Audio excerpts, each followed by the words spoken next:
Rádio Rio de Janeiro, a emissora da fraternidade, passa a apresentar Luz na Penumbra, programa que leva ao seu coração a mensagem da doutrina espírita.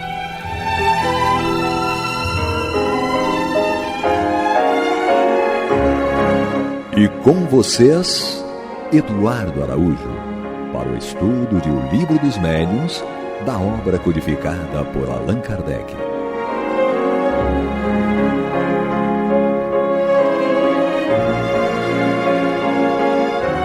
Olá, prezados amigos da Rádio Rio de Janeiro, sejam todos muito bem-vindos. Estamos entrando no ar, programa Luz na Penumbra, para juntos estudarmos o Livro dos Médiuns de Allan Kardec, comigo Eduardo Araújo, com ela Maria de Fátima Miranda. Que Jesus nos conduza. E hoje quem está invisível é o Paulo Renato, daqui a pouquinho ele vai se materializar aqui para dar início com a gente ao estudo.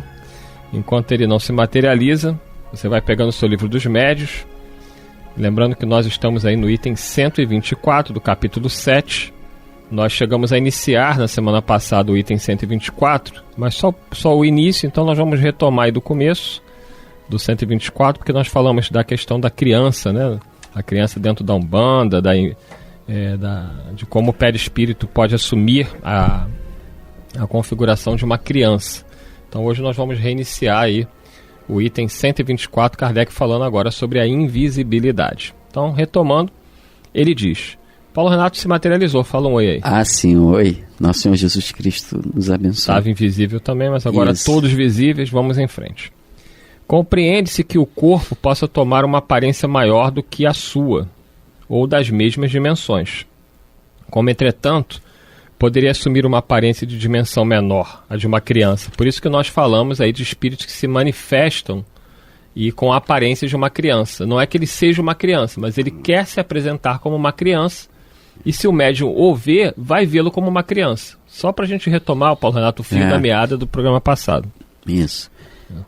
Como dizíamos, depende muito do meio cultural onde ele está se manifestando. Exatamente. Kardec tem disso várias notas. Às vezes ele perguntava aos espíritos determinada questão e os espíritos respondiam de um jeito a ele, mas em outro lugar os espíritos benfeitores, às vezes esses mesmos espíritos, respondiam com a nota diferente. Kardec perguntou por que aquilo, né? Então os espíritos falaram: não, a gente responde sempre de acordo com o meio cultural, com a intenção daquele que fez a pergunta. Então, dependendo do meio, um espírito bom, amigo, pode se manifestar na forma infantil, sem problema algum, né? E outros espíritos realmente desencarnaram na situação infantil e ainda tem o seu psiquismo, digamos assim, a sua psicologia naquela fase do seu desencarne. O Chico Xavier recebeu várias mensagens de crianças. Eu lembro muito bem que numa delas a criança falava assim: não, eu estou escrevendo porque o fulano de tal pega na minha mão. Sim. Então isso é muito interessante. Porque ainda fica o condicionamento psicológico, né, de ter desencarnado na fase infantil. E aí vai depender do espírito. Se for um espírito mais elevado, isso é menor. Se for um espírito da nossa condição mediana, é mais comum que se mantenha um tempo ainda com essa configuração emocional. Mas vamos nós aqui. Conforme acabamos, lembrando, o item 124, Kardec continua. Conforme acabamos de dizer, neste caso não será de prever que o corpo real ultrapasse os limites do corpo aparente. Ele está falando da questão lá de trás, da transfiguração. Aqui já é um pouco diferente.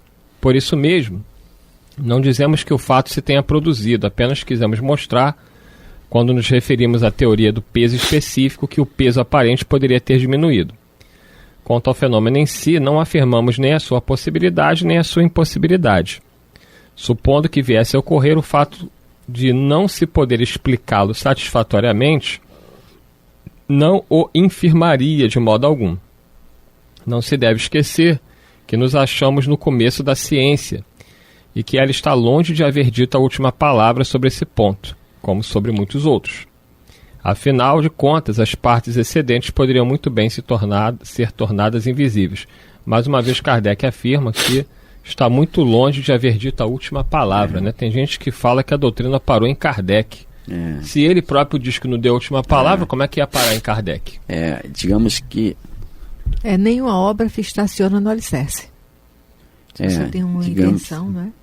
Digamos que aquilo que é base realmente está em Kardec, mas como os ensinos do Cristo, né? O que é base para as nossas relações sociais, no campo da paz, da fraternidade, está realmente no ensino de Jesus. Mas ele mesmo disse que não havia dito a última palavra, né? Que mandaria o Consolador, etc.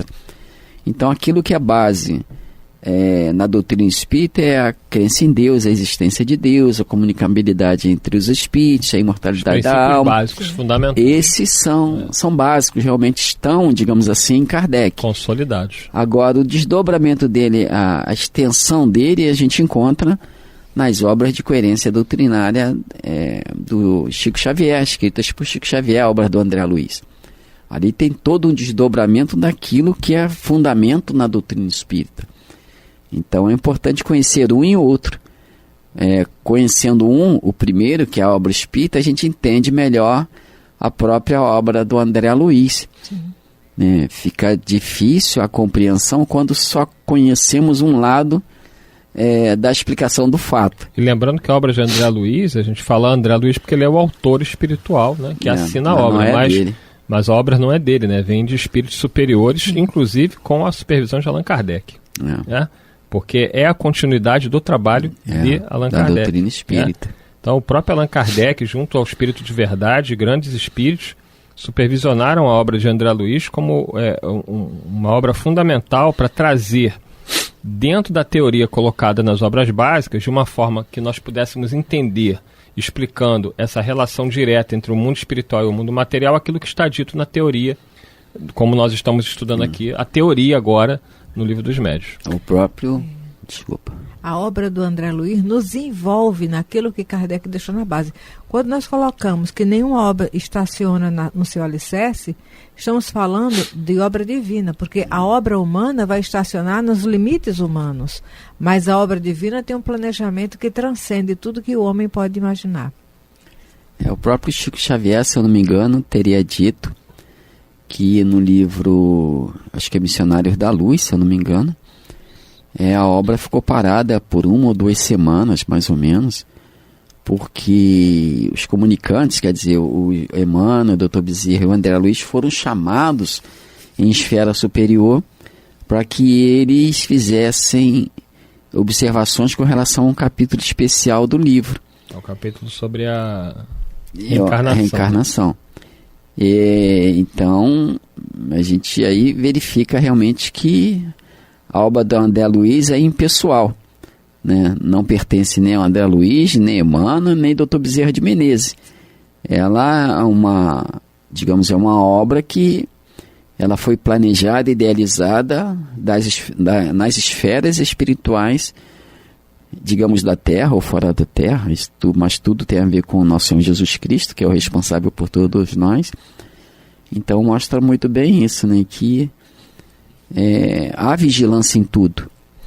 No livro Roteiro tem uma mensagem lá que diz que fala que a parte intelectual, a vida intelectual do homem permanece vigiada pelas esferas superiores, né? Então a gente às vezes fica falando assim, do jeito que vão as coisas, a gente vai conquistar o universo com essa inteligência toda desdobrada para o mal, não sei o que, não há limite para um homem, para a inteligência do homem. Realmente não há limite, porque tendemos à perfeição relativa, mas há limite para o que chega para nós na Terra, na esfera física ou espiritual. O ser humano não vai ultrapassar os limites estabelecidos por Deus, não.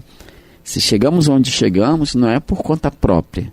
Se chegamos, é por causa da permissão, maior, né? Da permissão, e não ultrapassaremos de forma nenhuma os limites estabelecidos por Deus. Não ultrapassaremos a inteligência dentro dos limites estabelecidos por Deus.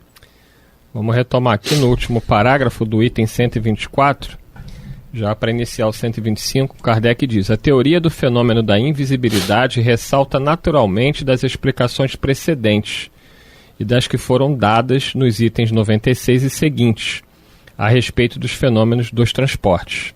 E agora, iniciando aí o item 125, ele continua: resta-nos falar do estranho fenômeno dos agêneres, que é o caso da Miranda, que a gente também sempre fala, que é, segundo a teoria de Aloysio Gigino, não é minha, é de Aloysio Gigino, Miranda na verdade seria uma agênere, porque ela não come, ela não bebe. Vocês estão vendo.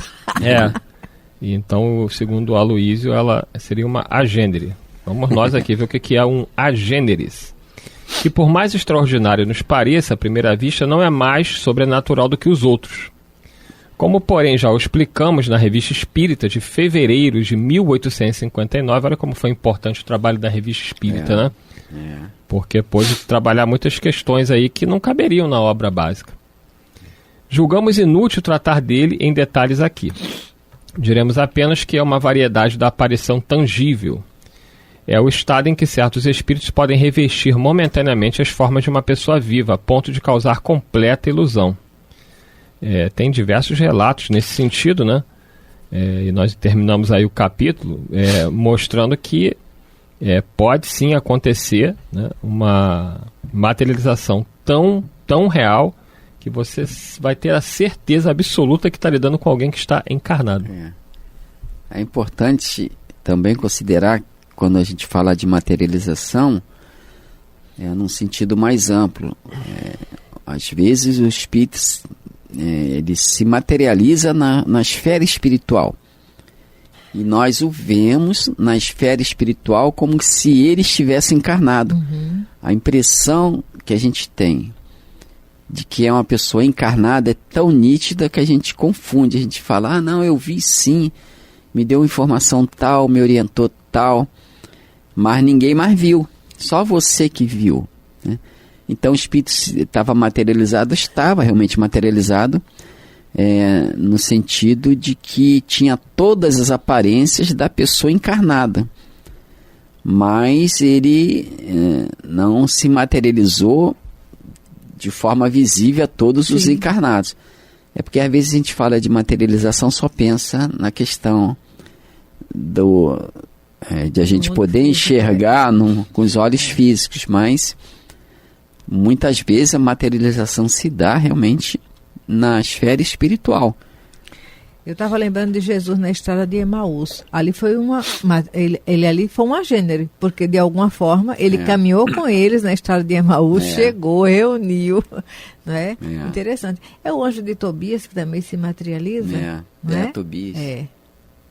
Que vai. Interessante. Está lá no Antigo Testamento. É interessante. Tem muitos fatos desse que a pessoa tomou como uma realidade física, mas na verdade era uma realidade espiritual. Como ela não sabia discernir, ela tomou aquele fato como se fosse realmente alguma coisa do mundo físico.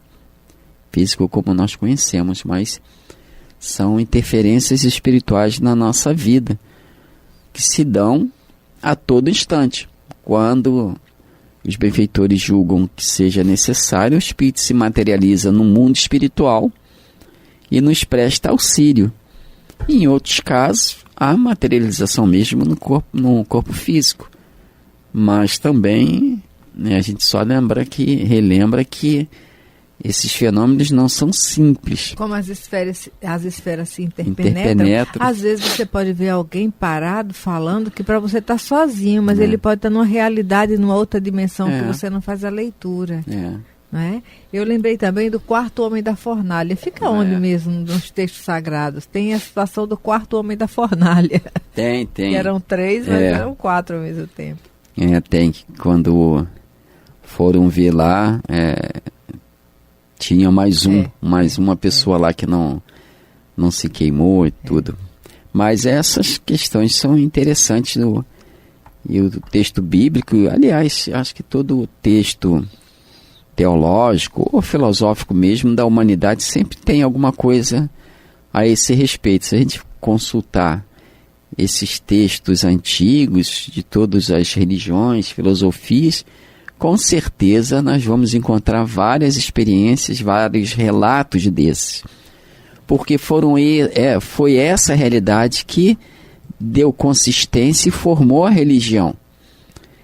Né? Essas interferências do mundo espiritual ao mundo físico, essas aparições, essas transfigurações, esses agêneres, eles, na verdade, foram, digamos, os grandes construtores da religião, né? Da crença em seres acima da humanidade, né? Em seres deuses. Né? Nós temos no Antigo Testamento vários relatos, várias citações dos deuses lá com D minúsculo, como é colocado, mas essa relação do mundo espiritual com o mundo físico, ela realmente é a grande construtora da ideia religiosa na humanidade. Né? Sem ela, nós não teríamos, por certo, não teríamos a religião. É a presença divina dentro da nossa necessidade real. Estou lembrando do Melquisedeque. Né? Melquisedeque, não é isso? O filho do... Que é colocado como se ele tivesse uma outra situação. Nós temos no Antigo Testamento várias situações dessa materialização da mão escrevendo, do dedo escrevendo. Temos lá a aparição... Baltazar. Baltazar. Belsazar era chamado assim, Nabucodonosor deu o nome a Daniel, um apelido, né? Mas nós temos vários relatos disso no Antigo Testamento, dessas materializações lá, que à época não eram bem compreendidas. Era tido como um fenômeno milagroso. Milagroso, mesmo, que confirmava a ideia dos deuses. Sim, né? Porque mostrava um poder sobrenatural. Isso aí, daí veio a ideia do sobrenatural, estava pensando nisso. Quer dizer, mais uma vez aí a religião, o sentimento religioso sendo construído, fortalecido, através dos fenômenos. Tinha que ser assim. A ideia de Deus para o povo de Israel, ela foi construída dentro de uma ideia material, porque era um povo que tinha esse tipo de expectativa à época.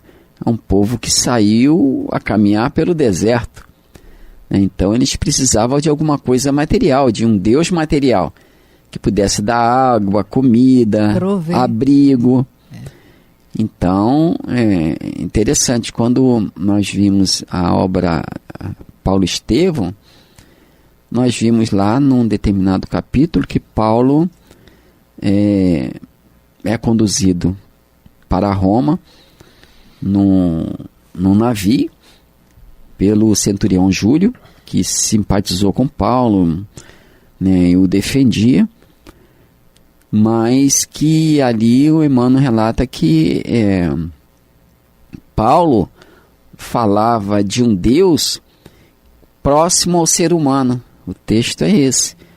Paulo não falava de um Deus distante dos homens, né? Não falava de um Jesus distante dos homens, falava de um Jesus que caminhava com os homens, que estava junto com os homens. Então, quer dizer, aquela ideia de proximidade. À época do povo antigo, do povo de Israel, essa proximidade de Deus só existia nos fenômenos, né? Nos fenômenos conhecidos como extraordinários, porque Deus era tão grande, tão poderoso, né? Era Deus de tudo, do todo o universo, mas que estava muito longe do ser humano. Então, só se conhecia Deus mesmo através dos fenômenos. Hoje a gente tem a ideia de Deus de proximidade, porque Jesus representa Deus para nós. Ele, a certa feita, ele falou: se você conhecer a mim, conhece a meu Pai. Se conhecer meu Pai, conhece a mim. Porque eu comungo, né? Eu vivo das suas ideias. Quer dizer, Jesus trouxe, pela vida dele, trouxe Deus, digamos, materializado para o ser humano. Então nós somos assim, né? Já falou, vós sois deuses, porque se tiver unidade com o bem, está sendo tiver comigo. Então, quer dizer, esses agêneres sempre existiram em toda a história da humanidade. repito, foram eles que ajudaram a construir a ideia e solidificar a ideia religiosa. Sem os fenômenos que eles produziram, o homem ainda estaria no campo do conhecimento religioso, do sentimento religioso. O homem ainda estaria naquele instinto lá primitivo, cuidando de si mesmo. Eu estou lembrando das pirâmides do Egito, não é? Que são coisas que fogem à compreensão humana, como se deu, mas a presença de recursos que hoje nós desconhecemos. É interessante que, por conta dessa realidade emocional e mental nossa época, foi construída aquela ideia do sobrenatural. Por isso que Jesus fala que conheceríamos a verdade e ela nos libertaria, explicando as leis naturais que nós temos condições, porque existem leis naturais que escapam à nossa percepção e entendimento. Por isso que Kardec teve tanto cuidado, né, em tentar desmistificar essa questão, porque a doutrina espírita, quando ela surge, ela logo foi associada ao maravilhoso e ao sobrenatural, que remetia aquelas ideias de situações totalmente contrárias às leis da natureza. E os espíritos vinham mostrar a Kardec que, na verdade, tudo estava dentro das leis naturais que eram desconhecidas da ciência da época. Que, aliás, ainda hoje, muitos fenômenos são desconhecidos e inexplicados para a nossa ciência material. O próprio Kardec coloca no Livro dos Espíritos, quando fala sobre sonhos, tem lá uma resposta dos Espíritos que fala justamente sobre a ignorância do ser humano, inclusive na avaliação do sonho. Ele fala, o Espírito ainda não consegue entender o próprio sonho, né? E até hoje, as explicações sobre o sonho variam de pesquisador para pesquisador. Não tem uma afirmativa única, né? Porque não há consideração nessas análises do espírito, da existência do espírito. O homem de ciência vai se aproximar cada vez mais da verdade maior, na medida que ele for aceitando a realidade espiritual e a interferência do espírito no mundo físico através do corpo físico. Então, nesse sentido, a doutrina vem trabalhando aí os espíritos ao longo desse tempo todo para mostrar para a humanidade que os fenômenos ditos inexplicáveis, e a nossa própria ciência hoje ainda questiona isso, os nossos aparelhos da Terra não têm capacidade ainda de verificar a existência do plano espiritual. O Chico até comenta sobre isso no programa Pinga Fogo, falando que nós chegaremos lá, mas não sabemos exatamente em que tempo, mas a tecnologia humana em algum momento vai conseguir acessar faixas de vibração do plano espiritual. É evidente que isso não vai acontecer agora pelo nosso despreparo moral, mas num outro momento, já quem sabe numa fase de início da regeneração, esse contato será mais viável, né? Mas as máquinas que nós temos, eventualmente, mas aí tem a ver com o que nós estudamos, com a modificação do perispírito, por vezes você consegue, através de uma fotografia, uma filmagem, registrar a presença de espíritos. Não de forma continuada, mas esporádica. É interessante. Um minutinho. É interessante que, nesse sentido aí, tu falou de fotografia e tal, o estudo do cosmos, a própria a própria astronomia chegou ao ponto que chegou hoje pelo avanço da ótica, né? Se não fosse o avanço da ótica, nós estaríamos ainda observando o início, estaríamos naquela condição de observadores iniciantes. O avanço da ótica e outros equipamentos possibilitou a ciência cósmica, digamos assim, a descobrir galáxias em áreas do espaço que ele julgava que não tinha nada, julgava que era um vácuo.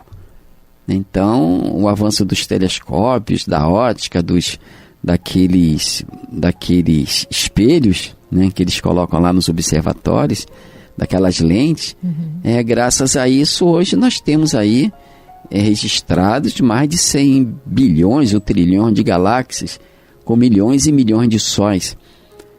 Quer dizer, é preciso que o ser humano avance na direção correta, para que os benfeitores possam ir aos pouquinhos cedendo os recursos para uma melhor compreensão do universo e da vida em si que somos nós, porque nós avançamos tanto no conhecimento do universo e não conhecemos a nós mesmos. Diante disso, chegamos ao final de mais um programa, agradecendo, e semana que vem já vamos entrar no capítulo que vai mostrar o quanto que a obra de André Luiz, por Chico Xavier, está totalmente coerente com a obra de Kardec. Capítulo Laboratório do Mundo Invisível, semana que vem. Que Jesus nos conduza. Nosso Senhor Jesus Cristo nos abençoe. Você está ouvindo o programa Luz na Penumbra.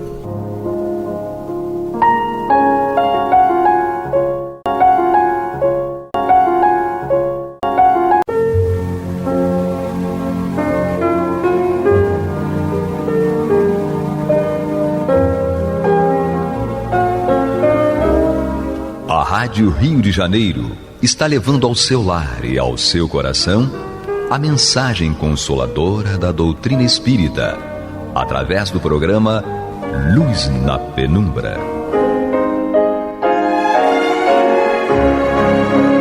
E agora com vocês, Amaury Santos e Astênio Oliveira, para comentar os textos da Revista Espírita de Allan Kardec no período de 1858 a 1868. Olá, amigos, irmãos.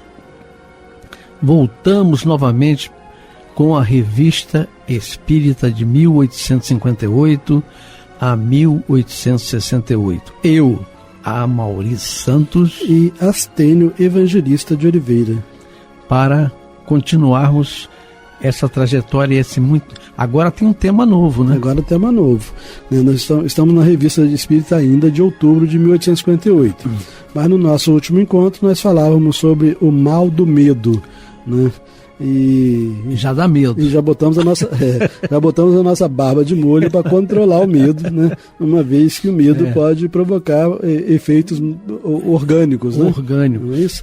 Bom, e aí hoje nós começamos o tema Teoria do móvel de nossas ações, né? E aí Kardec narra-nos um fato aqui, dizendo: o senhor R., correspondente do Instituto de França e um dos membros mais eminentes da Sociedade Parisiense de Estudos Espíritas, desenvolveu as seguintes considerações na sessão do dia 14 de setembro, como corolário da teoria que acabava de ser dada a propósito do mal do medo e que relatamos mais acima. Então, isso aqui, quando ele coloca a teoria do móvel de nossas ações, essa teoria ainda está relacionada ao tema anterior, do mal do medo, né?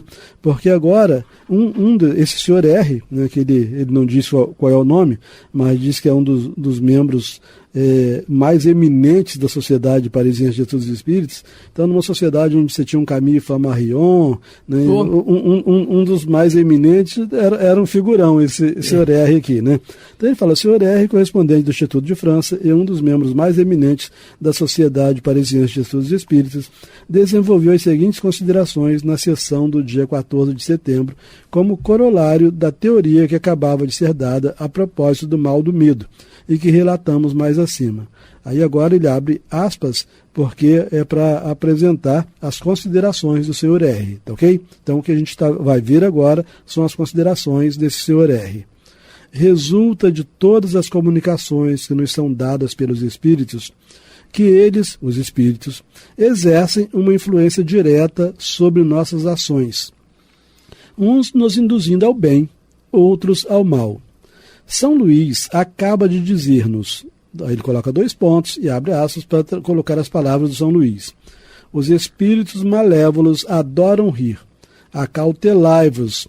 Quem julga dizer uma coisa agradável àqueles que o cercam, divertindo uma sociedade com suas brincadeiras ou atitudes, por vezes se engana, o que frequentemente acontece quando pensa que tudo isso vem de si próprio. Os espíritos levianos que o rodeiam, com ele se identificam e pouco a pouco o enganam a respeito de seus próprios pensamentos, dando-se o mesmo com aqueles que o ouvem. Aí ele fecha aspas, porque aqui ele termina de transcrever o que o São Luís havia falado, sim, que nós vimos no nosso programa anterior, né? Bom, aí prossegue aqui o senhor R falando, tá? Diz assim, ó, disso se segue que aquilo que dizemos nem sempre vem de nós, que tanto no bem quanto no mal, né, mãe? Exatamente. Às vezes você vai fazer uma palestra sobre um tema, acaba falando coisas que você não tinha pensado de jeito nenhum. Exatamente. Né? Então, disso se segue que aquilo que dizemos nem sempre vem de nós, que muitas vezes não somos, como os médiuns falantes, mais que intérpretes do pensamento de um espírito estranho, que com o nosso se identificou. Os fatos vêm apoiar essa teoria, provando também que, muito frequentemente, nossos atos são a consequência desse pensamento que nos é sugerido. O homem que pratica o mal cede, pois, a uma sugestão quando é bastante fraco para não resistir e quando cerra os ouvidos à voz da consciência, que pode ser a sua própria voz ou a de um espírito bom, que por seus avisos combate a influência de um espírito mau. Tá? Embora ele abra aqui um outro parágrafo, ele não fechou aspas ainda, Kardec não fechou aspas, portanto continua sendo o que o senhor R falou, sim, tá certo? Bom, segundo a doutrina vulgar, ainda dizendo o senhor R, segundo a doutrina vulgar, o homem tiraria de si mesmo todos os seus instintos. Tá? Então a doutrina vulgar não é a doutrina espírita, tá certo? Sim. Então, segundo a doutrina vulgar, o homem tiraria de si mesmo todos os seus instintos.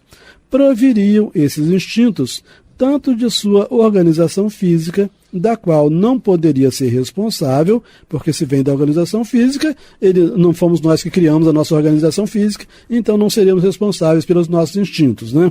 Então proviriam esses instintos tanto de sua organização física, da qual não poderia ser responsável, quanto de sua própria natureza, na qual pode encontrar uma desculpa a seus próprios olhos, dizendo que não é culpa sua ter sido assim criado. Então, se os nossos instintos, né, obviamente aquilo que não decorresse da nossa vontade, eles poderiam ter origem ele fala assim, proviria esses instintos como de sua organização física, então poderiam ter origem na organização física ou poderiam ter origem na natureza, na nossa natureza. Como não fomos nós que criamos a nossa organização física e não fomos nós que criamos a nossa natureza, em nenhum dos casos nós seríamos responsáveis, né? A doutrina espírita, prossegue o Sr. R., a doutrina espírita, evidentemente, é mais moral. Admite no homem o livre-arbítrio em toda a sua plenitude, né? Então, a gente vai ser sempre responsável em razão do livre-arbítrio. Sim. Pode o espírito sugerir o que quiser sugerir, pode o organismo estar construído do jeito que tiver. Seria muito conveniente, né? Nós usarmos esse aparato aí de defesa, sim, né? Quando nós fizéssemos uma ação e justificaria com aquela outra ação. A gente é muito natural, né? A gente ouvir as pessoas falarem assim, mas eu tenho sangue quente, né? E o sangue é quente mesmo. Né? Você quando esfria... você tem um espírito desequilibrado, né? Mas vamos lá. Isso mesmo. Dizendo que se fizer o mal, estará cedendo a uma má sugestão, deixa-lhe toda a responsabilidade. Então agora a gente está falando os princípios da doutrina espírita, né? Dizendo que se fizer o mal estará cedendo a uma má sugestão, deixa-lhe toda a responsabilidade, desde que lhe reconhece o poder de resistir, coisa evidentemente mais fácil do que se tivesse de lutar contra a sua própria natureza.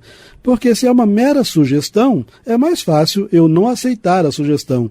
Agora, se fosse a minha natureza, aí como eu vou controlar a minha natureza, né? Sim. Bom, assim, segundo a doutrina espírita, não há arrastamento irresistível.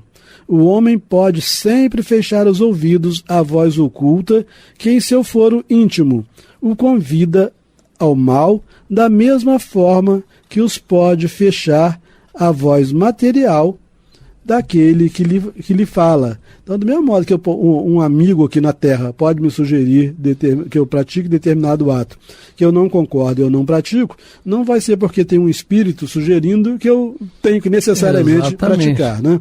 Bom, e o pode por sua vontade, pedindo a Deus a força necessária e reclamando para isso a assistência dos espíritos bons.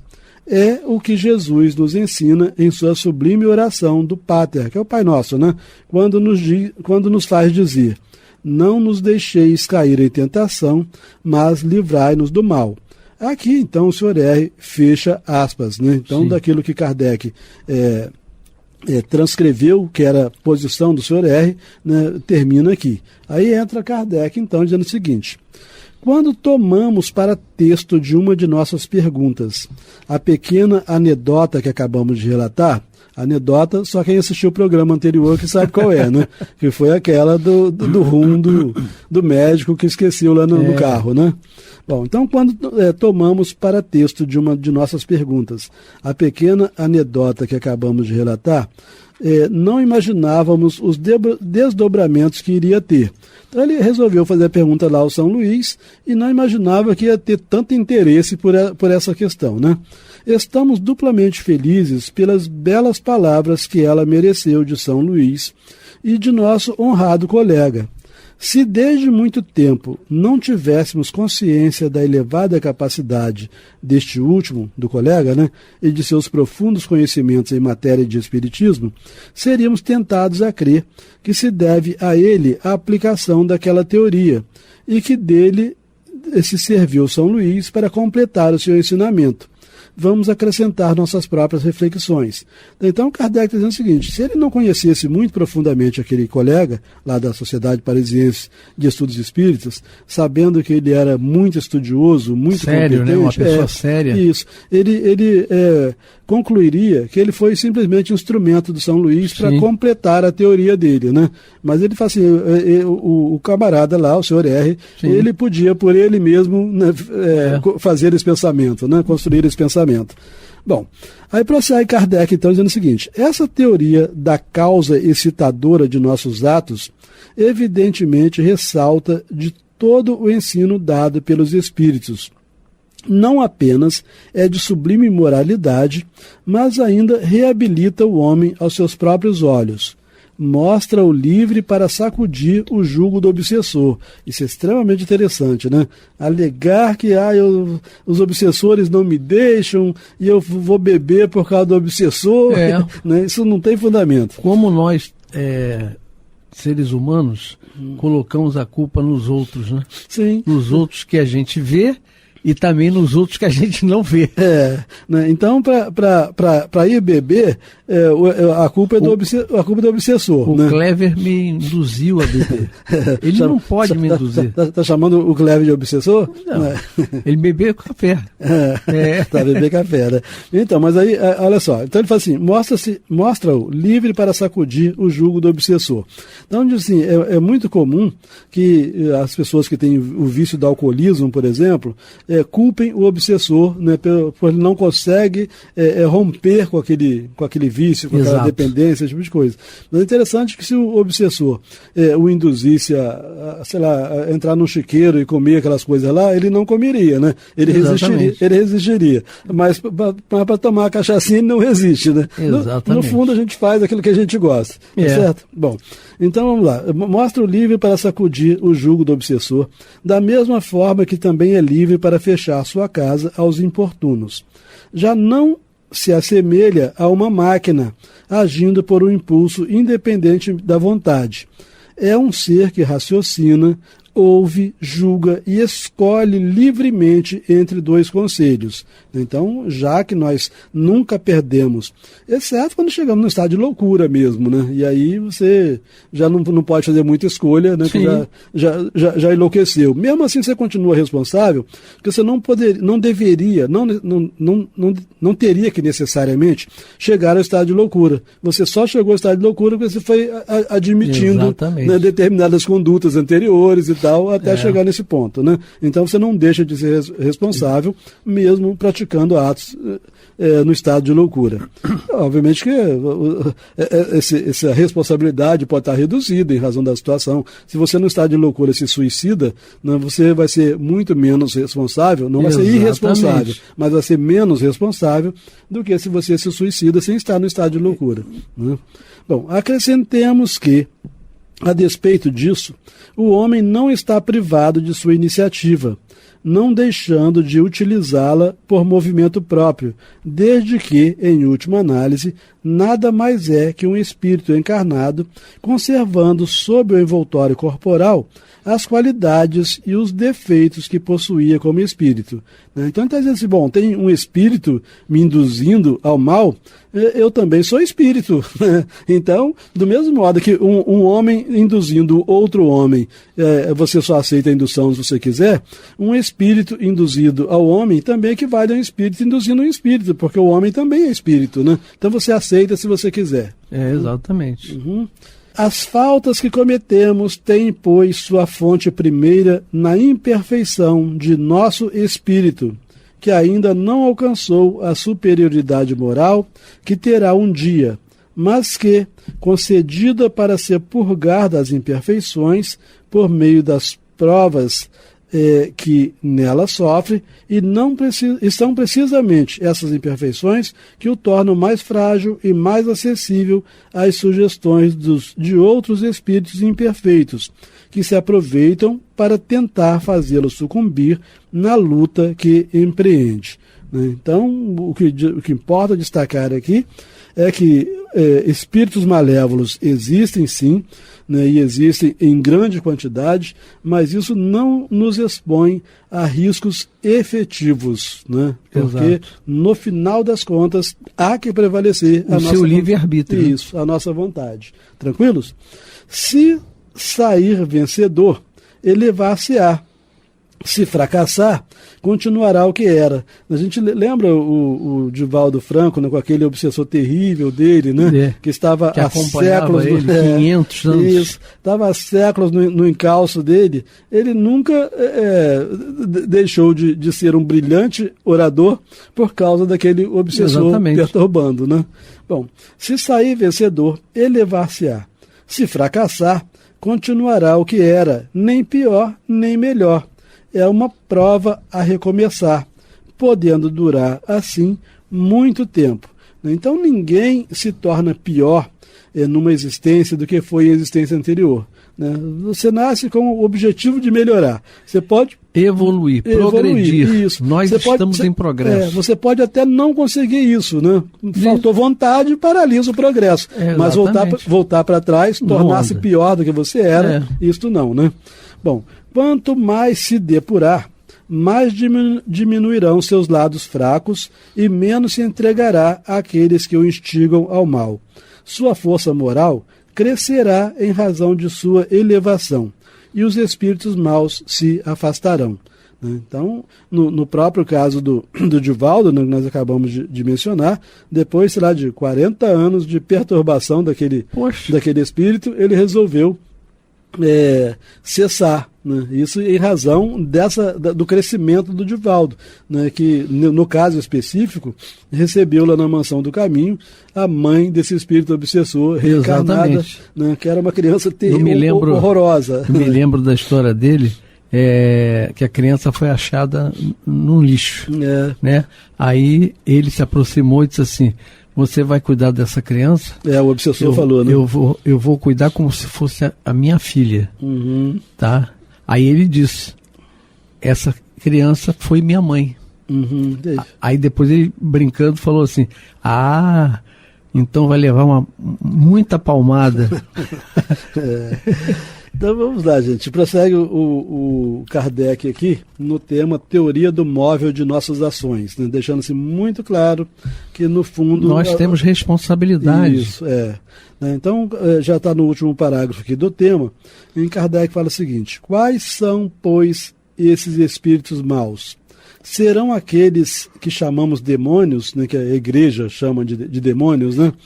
Não são demônios na acepção vulgar do termo, desde que por isso se entende uma classe de seres criados para o mal. Então os demônios são vistos como seres criados para o mal e perpetuamente voltados ao mal, né? Então, de acordo com o pensamento da igreja, demônio vai ser para sempre demônio, né? Bom, ora, dizem os espíritos que todos melhoram num tempo mais ou menos longo, conforme sua vontade. Porém, enquanto são imperfeitos, podem fazer o mal, assim como a água, que não purificada, pode espalhar miasmas pútridos e mórbidos, né? Então, qualquer espírito, enquanto é inferior, ele pode, em razão da sua inferioridade, causar o mal. Na condição, então não são demônios propriamente dito naquele sentido, que, né, foram criados assim e serão sempre assim, e daí por diante. Bom, na condição de espíritos encarnados, eles se depuram. Então esses espíritos maus, que não são os demônios, né, que não são demônios, na condição de espíritos encarnados, eles se depuram, desde que para isso façam aquilo que for necessário. Como desencarnados, sofrem as consequências do que fizeram ou deixaram de fazer para se melhorarem, consequências que também experimentam quando estão na Terra, porquanto as vicissitudes da vida constituem, ao mesmo tempo, expiações e provas. Então isso aqui é interessante, essa colocação filosófica, né, do Kardec, que as vicissitudes, os sofrimentos da vida constituem ao mesmo tempo expiações e provas. A gente não tem que falar, isso aqui é expiação, isso aqui é prova. Ele fala ao mesmo tempo, constitui uma e outra. Expiações e provas. Por quê? A expiação está relacionada ao passado, né, consequências de atos praticados. As provas estão voltadas para o futuro, né, como você se comporta a fim de melhorar o seu porvir, né? Então, ao mesmo tempo em que você está sofrendo uma expiação, você está apresentando provas de que você melhorou ou que não melhorou, né? Bom, quando encarnados, todos os espíritos mais ou menos bons constituem a espécie humana. Como nossa Terra é um dos mundos menos adiantados, que vergonha, Mauri, a gente já reside num dos mundos menos adiantados. Né? E como Deus não né, a gente não foi colocado aqui por acaso. O acaso não existe. A gente não foi colocado aqui por acaso, significa que nós estamos mal mesmo, cara. Né? Mas vamos... Mas graças a Deus, a gente pode dizer que eu e você e o Cleber estamos em progresso. Pelo menos a gente acordou, né? A gente acordou. Então, vamos lá. Como nossa Terra é um dos mundos menos adiantados, aqui se encontram mais espíritos maus do que bons. Sim. Daí porque nela vemos tanta perversidade. Empreguemos, pois, todos os nossos esforços para não regressarmos a ela. É interessante essa colocação do Kardec, cara. Por isso que eu falo que existem questões na doutrina espírita que você só encontra nas revistas espíritas, né? Ele fala assim, empreguemos, pois, todos os nossos esforços para não regressarmos a ela depois desta estação, né, dessa encarnação. Sim. Né? E para merecermos habitar um mundo melhor, num desses orbes privilegiados, onde o bem reina absoluto e onde não nos lembraremos de nossa passagem na Terra, senão como um sonho mau. Um planeta regenerado. Né? Mais do que isso. Se nós não voltarmos para cá, né, e progredirmos aqui, nós vamos para um planeta melhor. Sim, exatamente. Nós já estudamos em programas anteriores sobre a condição de vida em Júpiter, por exemplo. Nós tivemos vários programas, Júpiter, né, falando sobre a condição... Saturno, né? Sobre a condição de vida, principalmente em Júpiter, né, onde grandes nomes daqui da Terra habitam em Júpiter. Beethoven. No Mozart, né? Mozart. Então, a gente vendo... inclusive que alguns deles já habitavam Júpiter antes de reencarnarem na Terra, né? Vieram em missão na Terra. Mas o que eu achei digno de destaque foi Kardec dizendo assim, empreguemos, pois, todos os nossos esforços para não regressarmos a ela, ele está servindo na Terra, depois desta estação ou desta encarnação, e para merecermos habitar um mundo melhor, num desses orbes privilegiados, onde o bem reina absoluto e onde não nos lembraremos da nossa passagem na Terra, senão como um sonho mau.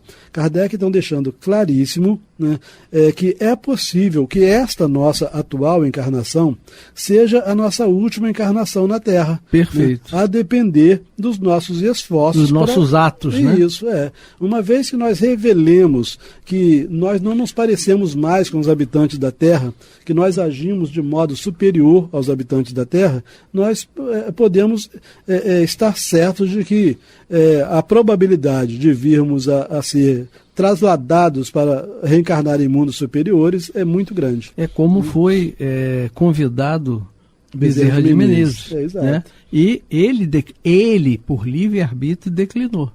Sim, momentaneamente. Momentaneamente. Ele quis, por algum tempo ainda, ficar vinculado ao planeta Terra.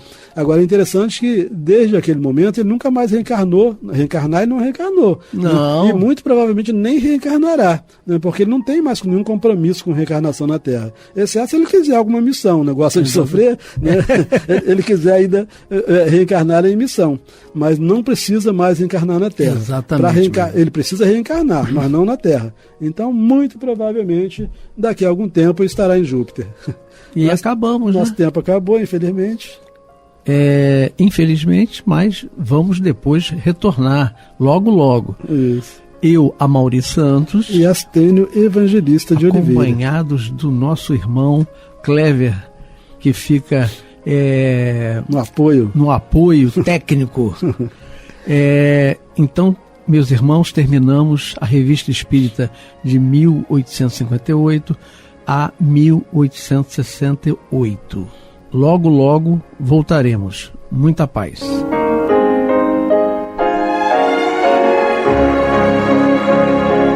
E vamos ouvir agora a prece de encerramento de nosso programa, na voz de Geraldo de Aquino.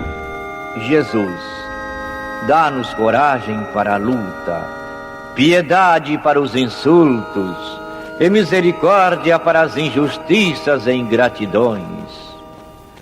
Limpa nossa alma de inveja e ambições mesquinhas, de ódio e de vingança o nosso caminho. E que dentro em pouco, ao recolher-nos de novo ao calor do nosso leito, para que o sono nos dê a paz e o esquecimento das tristezas humanas, possamos sentir, Senhor, no mais íntimo de nosso ser, a doçura indefinível do Teu amor e a grandeza incomparável da Tua divina presença. Que assim seja.